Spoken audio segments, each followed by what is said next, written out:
Salve, salve, rapaziada ligada no Decifra Futebol. Se você não me conhece, eu sou Guilherme Naziazene, analista de desempenho profissional, e hoje estou aqui para um vídeo especialíssimo, um formatinho um pouco diferente do que eu geralmente faço aqui, é o Decifrando as Partidas no plural.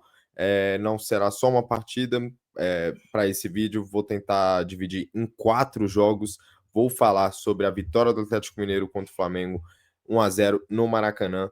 Vou falar também sobre a vitória do Botafogo em casa, 2-0 contra o Red Bull Bragantino, e um pouquinho sobre Cruzeiro contra CRB e Bahia contra Retrô também, nesses dois últimos jogos. Como são confrontos menos midiáticos, eu vou tentar passar um pouquinho mais rápido por eles, mas também sem deixar vocês, torcedores de Cruzeiro e Bahia, Retrô também, CRB, se vocês estiverem conferindo aí, vou tentar deixar vocês mais a par um pouquinho da minha opinião, do que se passou taticamente nesses jogos aí, os problemas e o acerto de cada time.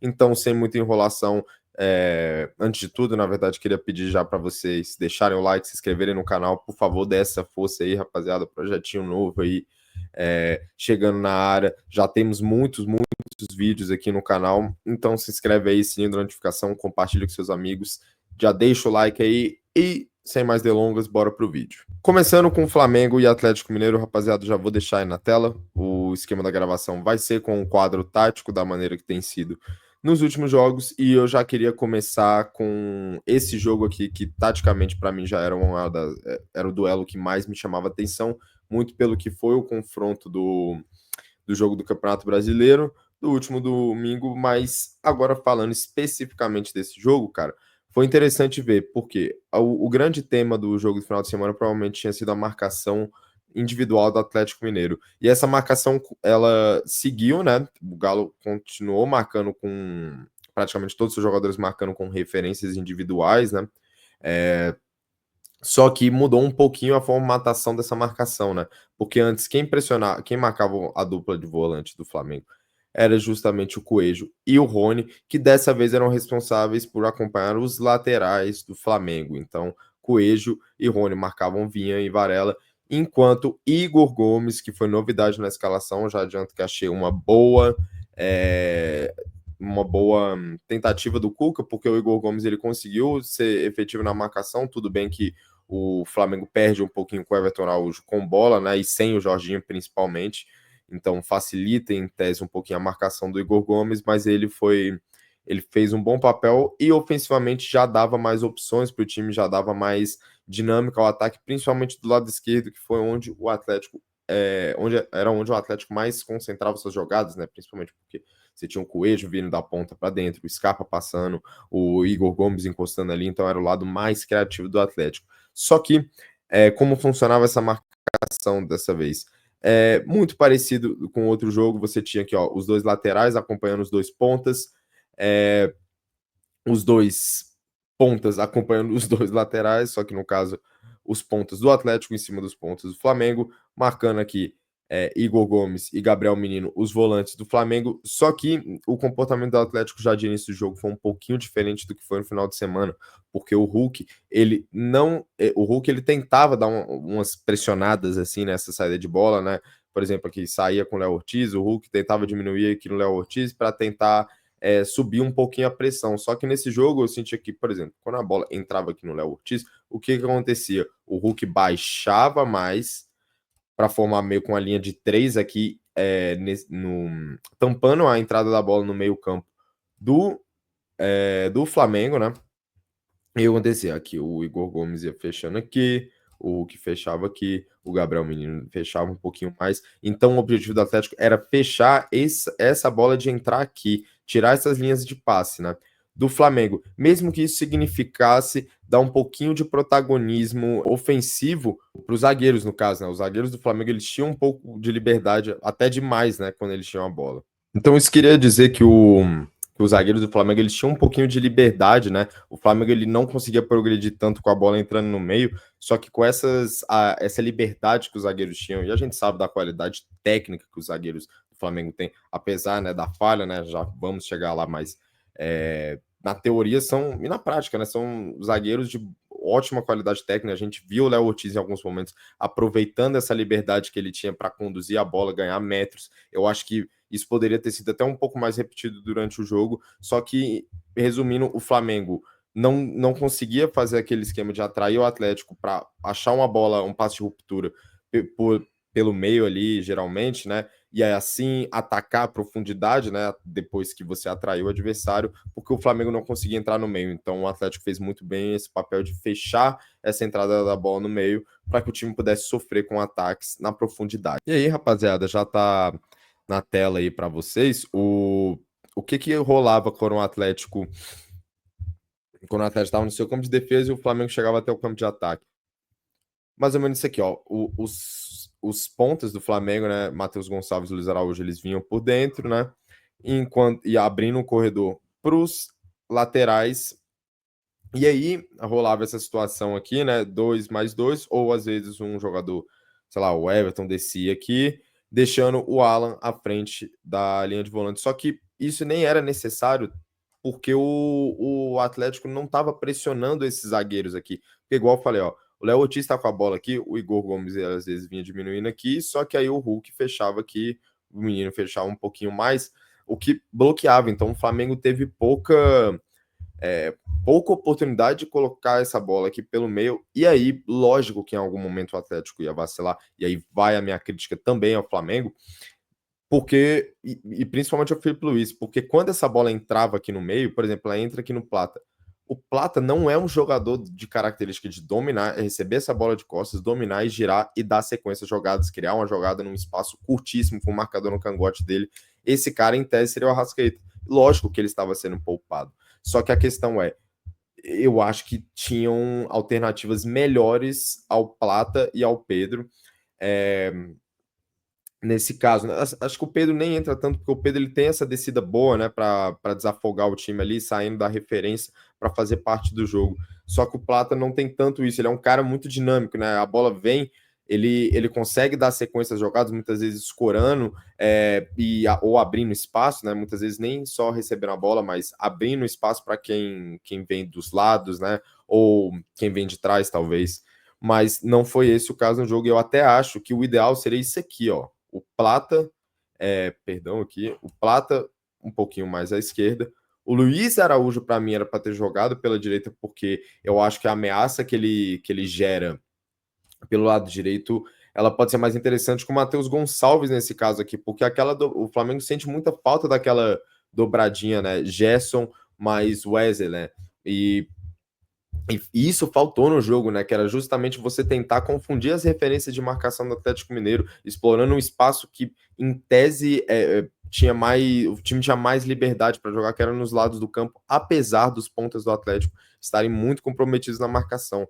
Então eu acho que o ideal era o Luiz Araújo na direita, porque ele gera essa dúvida, né? Ele é um cara que finaliza muito bem de fora da área, especialmente quando ele traz para dentro para bater, e aí ele poderia gerar essa dúvida, né? Ganhar 1 contra 1 do Scarpa. Isso aqui é outra coisa que eu não entendi porque não foi tão explorado. O Scarpa, jogador deslocado, fora de posição, e não foi posto tantas vezes assim em situações de desconforto, né? Situações que ele tivesse que defender. Isso mais sobre o Flamengo, né? E apesar do Atlético, e aí agora vai a minha crítica ao primeiro tempo do Atlético, que defensivamente foi excelente, só que ofensivamente foi de poucas escapadas, né? Tirando no início do jogo ali, em algumas construções que o time conseguia ter, principalmente pelo lado esquerdo, como eu falei ali, com a triangulação, com as triangulações de Scarpa, Coelho e Igor Gomes, o Atlético não teve tanto aquela transição ofensiva que a gente viu no final de semana. 2 motivos. Primeiro, o Everton Araújo entra no lugar do Jorginho, então o Flamengo ganha mais poder de marcação. O Flamengo, e além disso, né, o Arrascaeta sai e entra o Matheus Gonçalves, né? Então o Plata volta a fazer aquela primeira pressão. Então a marcação ali, principalmente a saída de bola do Flamengo, estava mais agressiva. Então o Flamengo conseguia evitar que o Galo construísse suas saídas desde o campo de defesa para ir conseguir acelerar, mas a partir da bola no pé, né? Do jogo curto ali.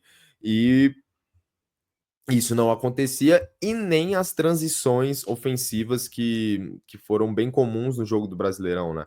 Que era o time retomava a bola e já esticava rapidamente a bola pro para o Rony, que estava rompendo na profundidade. E apesar do Rony estar jogando, o papel dele era diferente. Então, o que acontece? Por exemplo, o Plata, no caso aqui, né, eu nem troquei, né? Mas eu vou voltar aqui ao posicionamento original, era o Luiz Araújo na esquerda, o Plata por dentro e o Matheus Gonçalves mais à direita. Então, o que rolava? Sei lá, o Luiz Araújo, ele vem até aqui, então o Sarabia vem junto com ele, e aí o que acontece? Ele libera o corredor pro Vinha, e aí os pontas do Atlético, eles em bloco baixo, né, quando os laterais se projetavam, os laterais do Flamengo, Coelho e Rony marcavam praticamente como laterais, como alas, né? Então, o que isso quer dizer? Sei lá, o Flamengo trabalhou a bola aqui, tentou uma esticada, não deu certo, sei lá, o Atlético recupera a bola aqui com o Lianco, e aí na hora da transição ofensiva, você tem Igor Gomes e o Gabriel Menino e o Hulk, né, com mais essa característica, né, essa potência, só que o Hulk ele foi mais importante para segurar a bola, né, no ataque, para manter as bolas vivas no ataque, né? Isso principalmente no jogo do Brasileiro, ele tentou fazer isso, né? Acho que até cansou. Eu vou entrar um pouquinho mais nesse papel do Hulk que foi bem puxado, né? Só que a questão aqui você só tem o Hulk para fazer esse movimento de ruptura contra dois zagueiros aqui, então isso deixava a vida dos zagueiros do Atlético muito mais tranquila, porque o Rony, olha onde é que ele estava, o Rony ou o Coelho, né? A gente pode falar dos dois aqui, mas principalmente do Rony, que foi essa principal válvula de escape do time nos últimos jogos, né, nessa transição. Então, o Lianco, ele pegava essa bola para lançar aqui, olha onde é que o Rony estava, olha o deslocamento que ele tem que fazer para receber essa bola aqui numa zona de perigo do campo. E o resultado disso foi um primeiro tempo muito truncado, de muitos erros técnicos, né? Pouco espaço para jogar, o Atlético sem muita saída para contra-ataque, mas se defendendo bem, o Flamengo pouco criativo, então o primeiro tempo foi muito pobre, né? E aí o segundo tempo é onde entra esse ajuste do Cuca aqui, que foi a grande sacada do jogo e o que decidiu o placar, né, no final das contas. Por quê? O que acontece? Ele troca o Rony com o Hulk e o Menino, que são esses três aqui que você tem uma modificação. Acontece o Rony, que estava aqui no ataque, ele desce um pouquinho para marcar o volante. O Hulk, né, no caso. O Rony, que estava aqui na direita, ele volta a marcar mais pelo meio, só que fazendo o papel do Hulk, que é aquele papel mais puxado, né, de muitas vezes ter que marcar três jogadores na saída de bola, né, os dois zagueiros e o Rossi, que é extremamente ativo, enquanto o Gabriel Menino voltou ao papel que fez no final de semana e fazer o acompanhamento do lateral do Flamengo, Vinha. E aí, isso não foi uma alteração imediata ali no segundo tempo, né? Voltou pro segundo tempo, mudou. Foi especialmente depois de um lance que o Rony, ele dá uma largada ali, não vinha e, tipo, parecia, até pelo gestual dele, um pouco cansado. E aí o que acontece? O Vinha, ele com espaço, ele ataca o corredor, o Flamengo aciona ele, o Lianco tem que sair, o Lianco, ele marcava individualmente o Pedro, inclusive eu não comentei isso, mas grande partida do Lianco, ele que encaixava individualmente no Pedro, quando o Pedro vinha fazer essas descidas aqui, e ele ganhou todas do Pedro, todas, ótima partida dele mesmo. Só que aí nesse lance em questão, né, que eu tô falando, que o Vinha se projetou sem o acompanhamento do Rony, o Lianco tem que sair nele, e aí isso abre um buraco na defesa, assim, acaba que não gera uma chance de perigo, né? O Atlético consegue afastar a bola, só que ali fica claro que poderia estar pintando uma solução, né, pro Flamengo. Só que o Cuca, ele faz essa mudança, né? Coloca o Rony aqui, e o que isso quer dizer, gente? O Rony, ele, muito pela idade, pela fase de carreira, né? Pelo estágio de carreira, né? Perdão, ele é um cara com muito mais pique, muito mais capacidade de manter um ritmo de pressão do que o Hulk, né? Porque o Hulk, apesar de fisicamente ser espetacular, o Hulk tem quase 40 anos, cara. Então, assim, e ele sai, é substituído, muito cansado, e tem que admirar, né, o que o Hulk fez, né? Ele volta para fazer esse papel aqui sem vaidade nenhuma. Ele marca, ele faz a pressão aqui em cima do Alan, ele fecha essa linha de três, né, nas vezes que descia aqui e com muita noção espacial, né, de saber a hora certa de abrir um pouquinho aqui, de abandonar um pouquinho a referência individual para fechar uma linha de passe aqui no meio. Então, ótima partida do Hulk também. Só que aí a sacada é o Rony e a capacidade física dele de incomodar mesmo em inferioridade numérica. E é justamente assim que sai o gol, né? Porque a bola vem aqui no Rossi, o Rony vai, pressiona o Léo Ortiz, que solta lá no Léo Pereira, que já é pressionado de novo pelo Rony, e aí que o Léo Pereira tentando... Na verdade, eu acho que o passe sai do Rossi, né? Perdão, essa bola volta aqui do Léo Ortiz pro Rossi, que vai pro Léo Pereira, e aí o Rony vem fazendo a marcação, o Léo Pereira tenta fazer o passe de primeira, o Coelho, muito esperto, antecipa, rouba a bola aqui e já faz o gol. A bola foi para fora que eu chutei, né? Agora sim vou pro gol.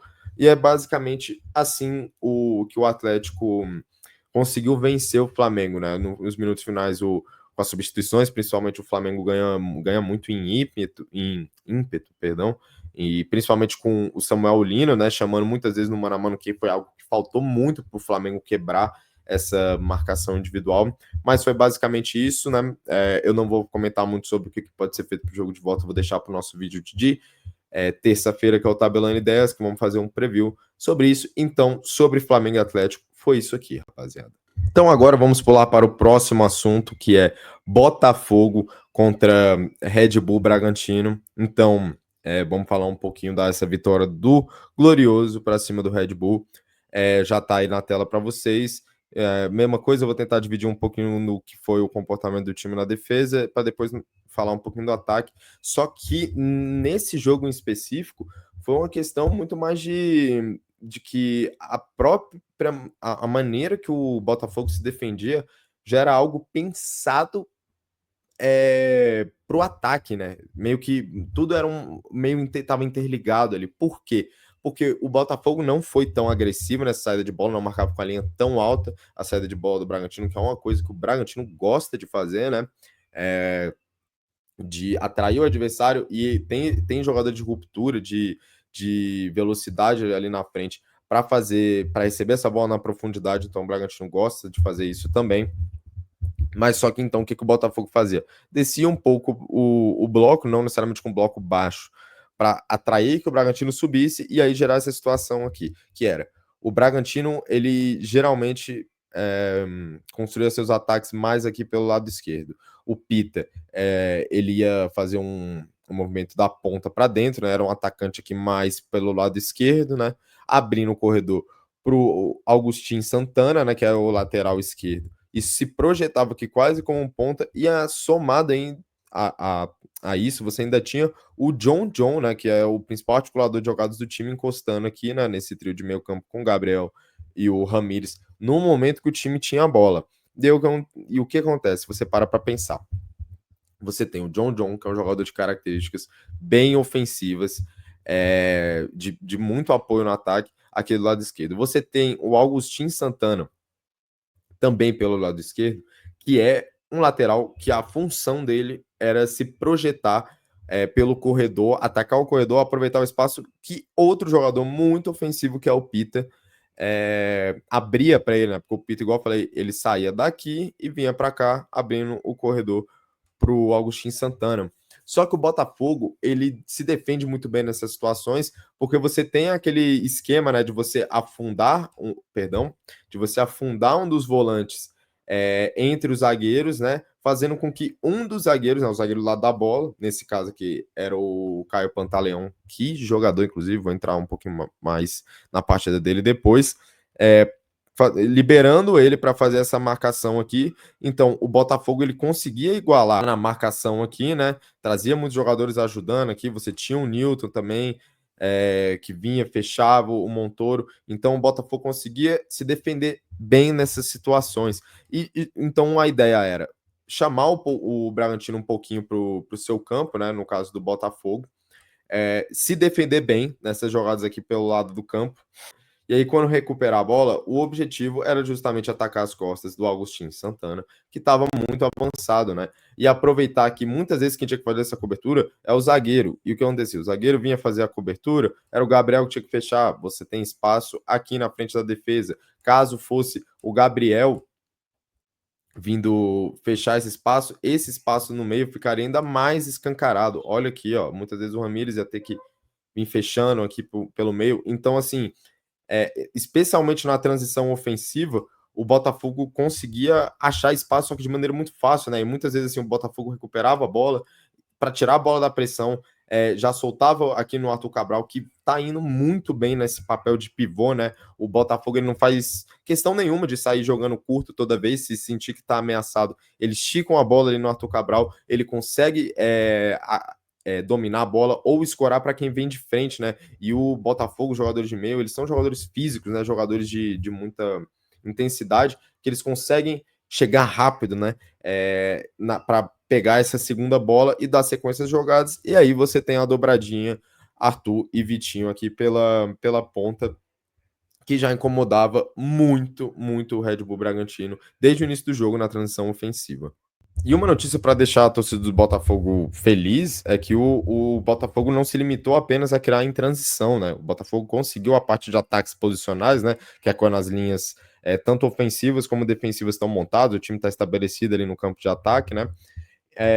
Que muitas vezes pode ser uma dificuldade de vários times, né? Que não tenham tanto potencial criativo assim. O que não foi o caso do Botafogo, né? Que conseguiu criar também ataque posicional, e é justamente isso que eu vou explicar para vocês agora aqui. O Botafogo na sua distribuição ofensiva, né?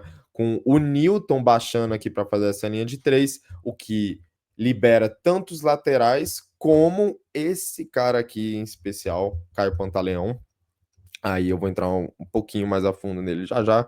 Aí aqui, só para completar a formação ofensiva do Botafogo, o Marlon Freitas à frente dessa linha de três, os laterais bem abertos, atacantes geralmente atacavam por dentro, o Savarino atrás do Arthur Cabral e o Arthur Cabral lá na referência, enquanto o Bragantino marcava no 4-4-2. Então o John, que era um meia na fase ofensiva, ele marcava como ponta, enquanto o Pita ficava sobrando com o Sacha lá na frente.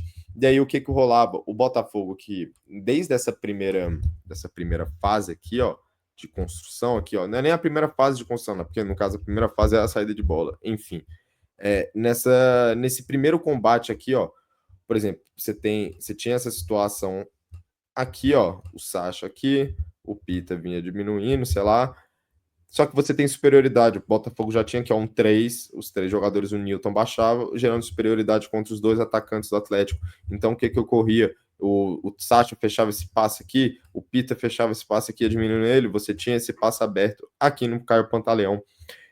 E aqui que começa o que o Botafogo, a estratégia do Botafogo no ataque, né? E o Caio Pantaleão ele já tá me surpreendendo bastante, né? E pelo lado positivo, né? Com certeza, porque é um cara de muita qualidade do jogo com os pés. Eu postei até um shorts aí essa semana e um Reels também lá no Instagram sobre o Caio Pantaleão e essa capacidade dele de jogar com os pés. Então, assim, o fato do Newton descer para essa linha de três libera ele, e aí ele vai muito bem com a bola. Então, ele conseguia ganhar campo, conduzindo essa bola aqui nesse espaço aberto, ou às vezes quando ele estava marcado aqui, ele conseguia fazer bons passes progressivos, seja curto, ou seja uma bola esticada para o Arthur Cabral geralmente.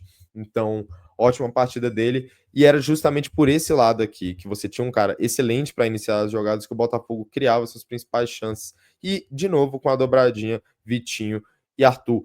E essa dobradinha era um inferno para a defesa do Bragantino, porque o Vitinho podia tanto atacar por dentro quanto por fora, né? O Arthur podia tanto receber essa bola aqui por dentro como por fora também. E além disso, você tinha uma sobrecarga de jogadores, e aí que gerava um efeito muito muito difícil, né, para a defesa do Bragantino conter, né? Que era o Marlon chegava aqui também, né, para ser mais uma opção de passe. Então, assim, primeiro você já tinha essa dúvida, o Pita. Eu vou no Caio Paulista ou eu fecho o Marlon Freitas? Se ele vai aqui no Caio Paulista, perdão, no Caio Pantaleão ou no Marlon Freitas. Se ele vai aqui no Caio Pantaleão, o Caio Pantaleão tem esse passe aqui no Marlon Freitas. Que pode acontecer isso aqui, ó, gerar o avanço do Gabriel para vir marcar aqui, e aí você isola os dois jogadores aqui num 2 contra 2, no mano a mano. E foi uma jogada bem parecida, né? Não foi nenhum caso do Marlon Freitas fazer esse passe aqui, mas esse passe veio do Caio Pantaleão pro Vitinho, na verdade pro Arthur, perdão, que recebe a bola aberta, que eu vou até simular como foi a jogada, para vocês entenderem, ó, que foi o Vitinho variando o corredor, atacando pelo corredor central, ele recebe essa bola aqui, e aí o efeito dessa troca de posição, né? Que já estava difícil marcar com o Arthur por dentro e o Vitinho atacando por fora, com a referência mais clara de marcação. Por quê? Porque John e Agostinho Santana não são grandes defensores, né? Então, quando você tem igualdade técnica, geralmente o talento, a qualidade técnica, ela tende a sobressair, né, nessas igualdades numéricas. Então, somado a isso, o fato desses dois jogadores a todo momento estarem trocando de posição para confundir os defensores do Bragantino, foi algo fatal, né, para a defesa. E no lance do gol é justamente isso aqui que acontece: o Caio Pantaleão faz o passe no Arthur, o John meio fica na dúvida, tipo, pô, eu vou no Arthur, eu diminuo, eu fico no Vitinho, e essa dúvida dá tempo e espaço para o Arthur dominar a bola, olhar, fazer o passe para o Vitinho, que rompe nas costas aqui do Agostinho Santana. Ele recebe essa bola aqui, inclusive, e assim, o erro, quando eu falo assim, o movimento de troca de posição gerou a dúvida na marcação e é por isso que eles falharam. Assim, é um movimento que estimula a falha dos dois jogadores, só que não necessariamente justifica, porque de qualquer jeito o John, igual eu falei, ele dá tempo e espaço para o Arthur, ele não diminui nele rápido, ele sabe, ele não faz nada na marcação ali, e o Agostinho Santana dá muita liberdade para o Vitinho, não acompanha ele, o Vitinho recebe aqui essa bola, faz o cruzamento para o Montoro fazer o gol. Então, eu acho que esse aqui foi o principal tema do jogo, a maneira que o Botafogo se defendia bem pelo lado direito da sua defesa, atraindo o Bragantino para aí sim você atacar em transição rápido pelo lado direito, explorando a iniciativa ali de jogo do Caio Paulista para começar essas jogadas pelo lado direito. O Arthur e o Vitinho com essa dobradinha ali que estava deixando John e Agostinho Santana doidos, e mas a chegada de outros jogadores para atraírem os volantes, né, que poderiam ser os jogadores que viriam fazer essa sobra aqui, dando mais liberdade para John e Alex Santana diminuírem na marcação. Só que isso não era possível, por quê? Porque você ainda tinha Marlon Freitas, às vezes até o Savarino encostando aqui, fazendo essa sobrecarga no lado da bola. Então, sobre Botafogo e Bragantino, foi isso. Gostei muito da partida do Botafogo, muito empolgante, assim, eu acho que no segundo tempo ainda desperdiça bastante chance, né, e só que são muitos sinais positivos, eu acho, né, o David Ancelotti não perdeu ainda, os contratados estão jogando bem, o Montoro tá jogando muita bola, muito bom de bola, o Arthur Cabral eu tô gostando e acho que encaixou muito bem nesse time, o Caio Pantaleão para mim é um achado, assim, pelo menos de início, do time, e os jogadores que já estavam jogando bem também, uma boa partida do Arthur, e o Alexander Barbosa é um dos melhores zagueiros do Brasil, cara, assim, a partida dele é absurda, absurda. E pelo lado do Bragantino fica crítica, porque eu acho que, assim, foi só inocência demais por parte do Seabra, deixar o lado esquerdo da defesa tão exposto, sendo que o lado que o Botafogo, pelo menos assim, sei lá, no Mundial foi mais perigoso, que foi um torneio mais chamativo, né, que todo mundo tá vendo, era o lado direito, né, justamente com essa dobradinha, Vitinho e Arthur.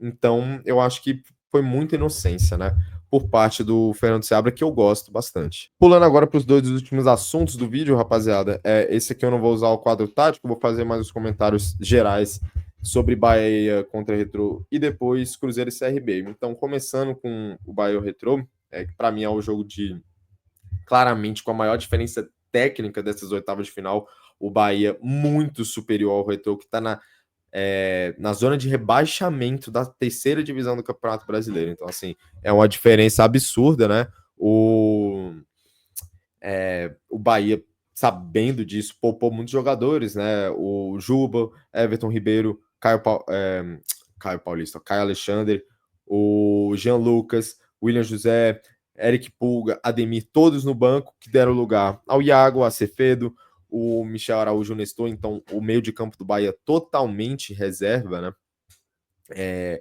Além do Cauli, do Kaique e do Lúcio fechando o trio de ataque.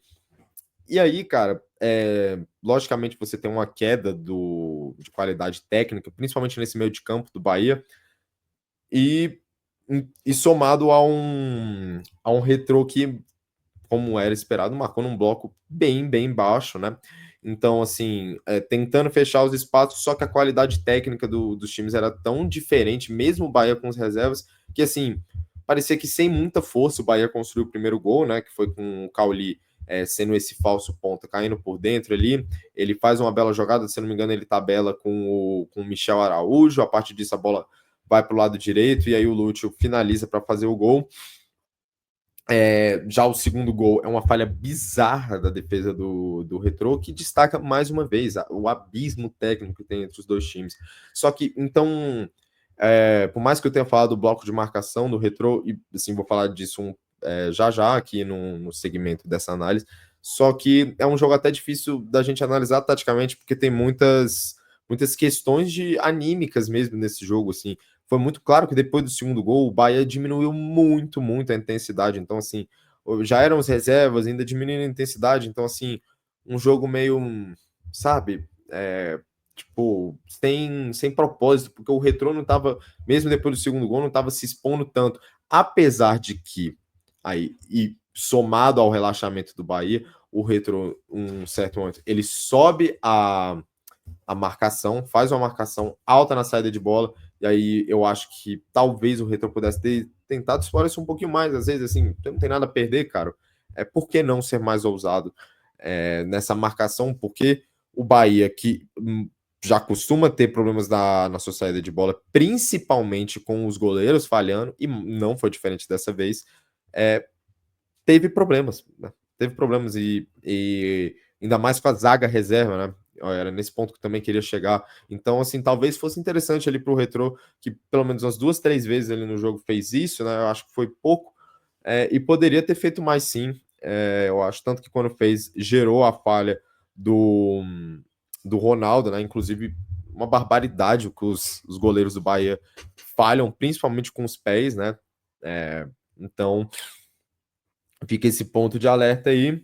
O Bahia termina o jogo com praticamente seu time titular, né? Os titulares entram no decorrer do jogo, e muito em razão disso, o Bahia consegue construir o seu terceiro gol com um belo passe do Everton Ribeiro, né? Taticamente nesse gol, assim, falando do que aconteceu, o passe do Everton Ribeiro quebrando a linha é o que possibilita a jogada, e aí eu falaria do Ademir e essa capacidade que ele tem que ele vem mostrando, principalmente nos últimos jogos, de cortar tanto para dentro e ser perigoso, como levar para a linha de fundo e também ser perigoso, né? A capacidade de jogar com os dois pés, e isso é muito determinante para um ponto hoje em dia, né? Porque senão fica muito óbvio de marcar.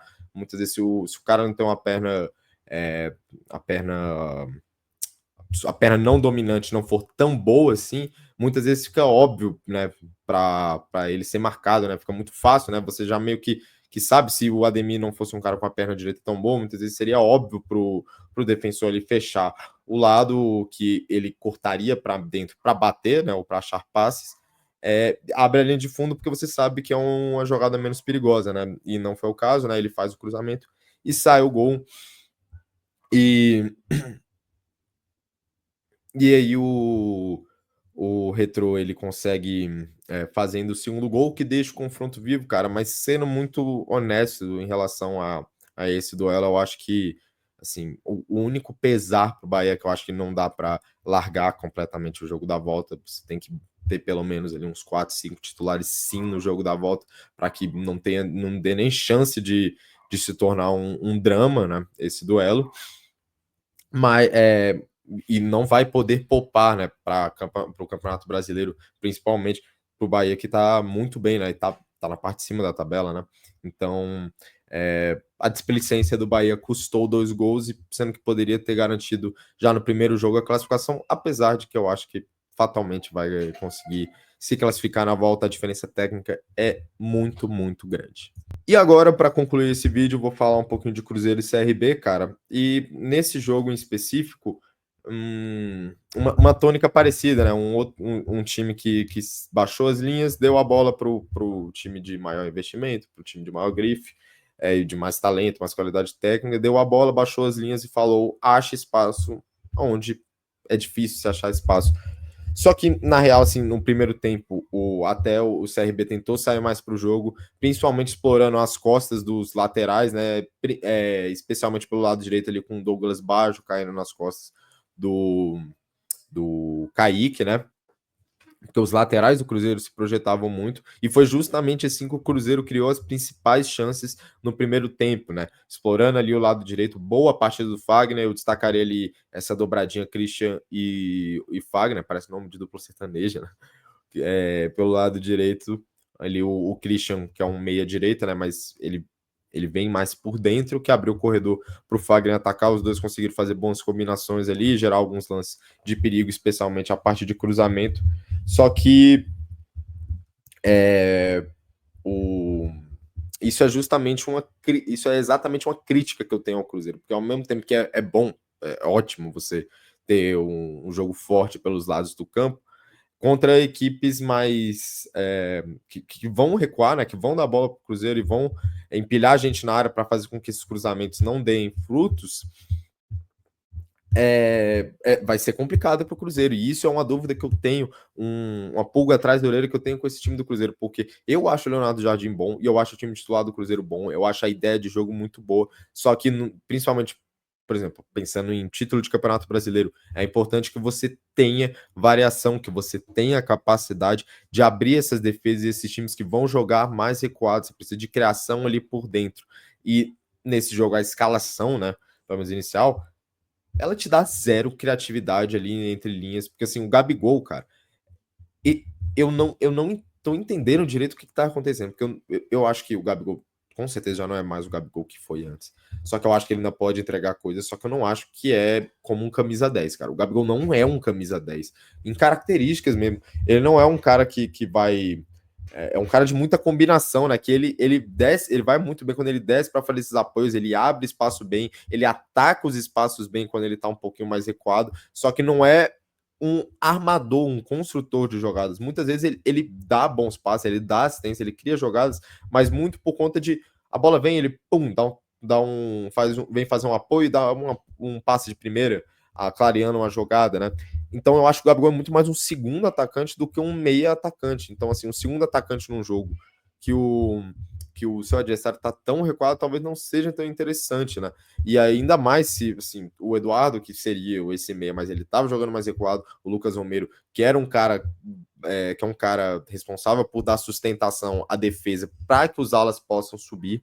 E aí o Christian e o Wanderson não são também esses jogadores de espaço curto, de criatividade, de achar espaço onde não tem espaço. Esse cara é o Matheus Pereira. Só que a questão é, quando o Matheus Pereira entrou, você via que ele era meio que cuspido de fora do funil ali, né, que a gente chama, né? E ia muito para os lados, né, para fazer justamente os cruzamentos, né? Essas situações de cruzamentos, elas até melhoram depois que o Bolazier ele entra, né, que é um jogador mais alto, que chega na área ali para incomodar os zagueiros nessas jogadas aéreas, mas, cara, assim, muito pouco, sabe? Muito pouco, assim, tudo bem que o Cruzeiro, mesmo assim, especialmente no segundo tempo ali, criou chances, né? O Matheus Albino, mais uma vez, o goleiro do CRB, fazendo uma grande atuação. As oitavas dele contra o Santos já tinham sido espetaculares e dessa vez não foi diferente. Foi o melhor em campo, foi o destaque da partida, na minha opinião. E Cruzeiro com 70% de posse de bola no segundo tempo. Só que um dado que me chocou muito aqui é o número de cruzamentos. O Cruzeiro tentou 40 cruzamentos na partida e acertou apenas 9 cruzamentos. 23% de aproveitamento nos cruzamentos. Então, assim, é pouco, sabe? É pouco. O Cruzeiro foi muito refém desses cruzamentos, dessas bolas na área. Então, é algo para o Jardim desenvolver com treinos. Lógico que não é do dia para a noite. Eu mesmo não espero que o Cruzeiro seja campeão brasileiro. Essa é uma das razões, porque você precisa ter muita variação, porque são 38 jogos e você tem que ser regular e regular contra 38 times, ó, contra outros 19 times, né, durante 38 jogos, e esses 19 times todos com características diferentes. Então, muitas vezes você tem que se adaptar ao adversário e dançar a dança conforme a música, sabe? Então, para o Cruzeiro ficar de olho, não consegue a gordura para o jogo de volta. Acho que a tônica do jogo de volta vai ser parecida, e só que ficar de olho nessa questão da criatividade ali por dentro, em mecanismos de abrir a defesa. Tanto que, por exemplo, o Caio Jorge fez uma partida ruim, porque esteve muito isolado do jogo e o Cruzeiro não teve as transições ofensivas e o espaço para acelerar, para verticalizar tanto as jogadas, como geralmente tem, né? Então esse foi o vídeo, rapaziada. Espero que vocês tenham gostado do Decifrando as Partidas, né? Hoje num formatinho um pouco diferente, falando sobre o Flamengo e Atlético Mineiro, Cruzeiro e CRB, Botafogo e Red Bull Bragantino e Bahia e Retrô. Lembrando vocês que amanhã pela manhã vai ao ar a parte 2 dessa análise das oitavas de final dos jogos de ida, dessa análise tática, né? Lembrando para vocês que terça-feira tem o Tabelando Ideias com o Jaime e a gente vai repercutir muito do que vão ser esses jogos de volta. Então, mais uma vez, peço a vocês para se inscreverem no canal, sininho da notificação, me segue o meu arroba aqui no Instagram, porque lá eu vou estar postando as novidades do canal e da página que tá para sair. Então, deixa o like, comentário, um beijo para vocês e tamo junto.